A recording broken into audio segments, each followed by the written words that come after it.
बिल्कुल एकदम नए तरीके से प्याज के पकौड़े। तो आपको जब भी मन करे प्याज के पकौड़े खाने का और घर पे बेसन नहीं है तो बिना बेसन के बनाइए एकदम क्रिस्पी खस्ता पकौड़ा। साथ में बनाएंगे गजब की चटनी। एक बार आपने चटनी खा लिया तो उंगलियां चाटते रह जाएंगे। पकौड़े बनाने के लिए हमने लिया है 3 प्याज मीडियम साइज के, छिल लिया है और प्याज को धो भी लिया है। साथ में हरा धनिया लिया है, हरा धनिया को भी हमने धो लिया है। पहले हम हरा धनिया को काट लेते हैं। हल्की फुल्की बारिश हो रही है, इसमें बहुत ही गजब का पकौड़ा खाने में लगता है और सभी को मन करता है कि हल्की बारिश हुई नहीं कि पकौड़ा बना लिया जाए और साथ में चटनी। तो धनिया को हमने काट लिया है, प्याज को भी काट लेते हैं। तो लंबे लंबे स्लाइस में हम प्याज को काट लेंगे। पतले पतले हम प्याज को काट लेंगे। मोटे में काटेंगे तो पकौड़े क्रिस्पी नहीं बनेंगे क्योंकि प्याज पकेगा नहीं फ्राई करते समय। तो फटाफट प्याज को हमने काट लिया है। इस समय प्याज भी बहुत बढ़िया मार्केट में आ रहा। गर्मी में तो प्याज ज़रूर खाना चाहिए। आप किसी भी रूप में खाइए, पकौड़े के रूप में खाइए, सलाद के रूप में खाइए, प्याज के सब्जी बनाकर खाइए, चोखा बना के खाइए। प्याज लू से बचाती है, लगने नहीं देती है लू। प्याज और धनिया हमने काट लिया है। एक बड़े से बाउल में प्याज और धनिया को डाल देंगे। 4 हमने हरी मिर्ची लिया है, काट लेंगे। अगर आपके घर में छोटे बच्चे हैं तो मिर्ची स्किप कर दीजिएगा, बड़े बच्चे हैं तो डाल दीजिएगा क्योंकि पकौड़े थोड़ी स्पाइसी ही अच्छी लगती है खाने में। और पकौड़े बनेंगे बिल्कुल अंदर से, पकौड़े बनेंगे मुलायम और ऊपर से क्रिस्पी। तो मिर्ची हमने काट लिया है। अब हम डालेंगे चावल के आटा 1.5 कप। इसमें हम 1 भी चम्मच बेसन का इस्तेमाल नहीं करेंगे। इससे हमारे पकौड़े इतनी क्रिस्पी बनेंगे कि आप खाते भी जाएंगे, आपका मन नहीं भरेगा इस पकौड़े से। तो नमक हमने डाल दिया है। अब हम डालेंगे बेकिंग सोडा 2 चुटकी कि पकौड़े हल्के बनेंगे। अच्छे से मिला लेंगे और थोड़ा थोड़ा पानी हम डालते जाएंगे और हाथ से मिक्स करते जाएंगे। इसमें कोई कम ज़्यादा नहीं है पानी डालने का, थोड़ा गीला भी रहेगा तो चलेगा। ये प्याज के बैटर, तब प्याज ज़्यादा हो गई है और चावल का आटा कम, तो आधा कप हमने और चावल का आटा इसमें डाल दिया है। पानी डाल कर अच्छे से मिक्स कर लेंगे। जैसे गांव में नहीं चौथा बनाते हैं इस बारिश के मौसम में गुड़ वाला, उसी तरह से हम इस बैटर को बनाएंगे। अब मेरी वीडियो आप लोग कहाँ से देख रहे हैं ये लिखना बिल्कुल मत भूलिएगा आप लोग मेरे कमेंट में, कि मैं आप लोगों को धन्यवाद दे सकूं। तो इस गिलास से 1.5 गिलास हमने पानी डाला है। ये गिलास है 100 ग्राम का है। कढ़ाई में डाल देंगे सरसों का तेल। तो हमने रिफाइंड खाना बिल्कुल बंद कर दिया है। जहाँ चक्की पर सरसों पेराता है वहाँ से मेरे घर में सरसों का तेल आता है। अब पीला वाला सरसों का तेल आता है तो इसका बहुत स्वाद भी अच्छा है और हेल्दी भी है। हेल्थ के लिए तेल गरम हो गया है तो बड़े बड़े पकौड़े हम डाल देंगे तेल में। तो एक बार में जितने आ जाएंगे पकौड़े उतने हम पकौड़े डालेंगे।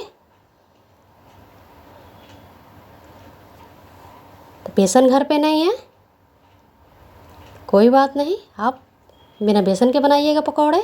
तो चलिए इसके साथ चटपटी सी चटनी बना लेते हैं। तो मूंगफली का दाना हमने डाल दिया है। 1 प्याज 4 भाग करके डाल दिया है। 1 टमाटर को 4 भाग करके डाल दिया है। 6 से 7 लहसुन के कली हमने डाल दिया है।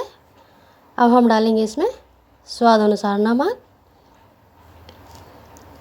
लाल मिर्च पाउडर डालेंगे क्योंकि चटनी हम बना रहे हैं बिल्कुल चटपटी और तीखी। इतनी गजब की चटनी बनती है। आप एक बार इस तरह की चटनी बना लेंगी और चटनी को खा लिया तो मेरा गारंटी है कि ये चटनी को आप बना करके हमेशा फ्रिज में स्टोर करके रखेंगी, क्योंकि इतनी गजब की चटनी खाने में है कि आप रोटी पराठे चावल के साथ खाइए, बहुत ही गजब की चटनी लगती है खाने में। अब पकौड़े हमारे एक तरफ से फ्राई हो गए हैं, अलट पलट देते हैं कि दोनों तरफ से पकौड़े हमारे क्रिस्पी हो। अब मीडियम आंच में हम पकौड़ों को फ्राई कर रहे हैं कि अंदर तक पकौड़े हमारे पक भी जाएं। तो पकौड़े हमारे फ्राई हो गए हैं, देखिए कलर कितना बढ़िया आया पकौड़े का। तो प्लेट में हमने नेक पिन को रख दिया है, उस पर निकाल लेंगे पकौड़े कि जो एक्स्ट्रा ऑयल है ये नेक पिन सोख लेगा। चावल का हमने आटा डाला है, तो चावल के आटा में तेल बिल्कुल नहीं सोखेगा।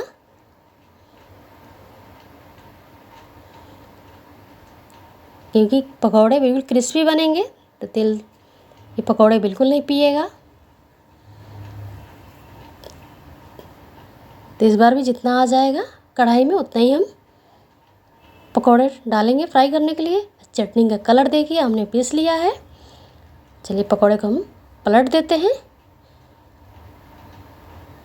क्योंकि मेरे घर में सबको चाहिए अभी पकौड़े खाने का, तो इसलिए मैं थोड़ा जल्दी जल्दी कर रही हूँ।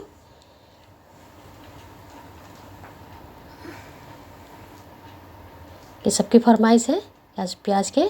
अभी चावल के आटे के साथ बना हुआ पकौड़े खाएंगे, बेसन से नहीं। तो एक तरफ हमने पकौड़े फ्राई करने के लिए रख दिया है, दूसरी तरफ चढ़ा दिया है दूसरी कढ़ाई। उसमें डालेंगे 2 चम्मच तेल। तेल को गर्म हो जाने देंगे।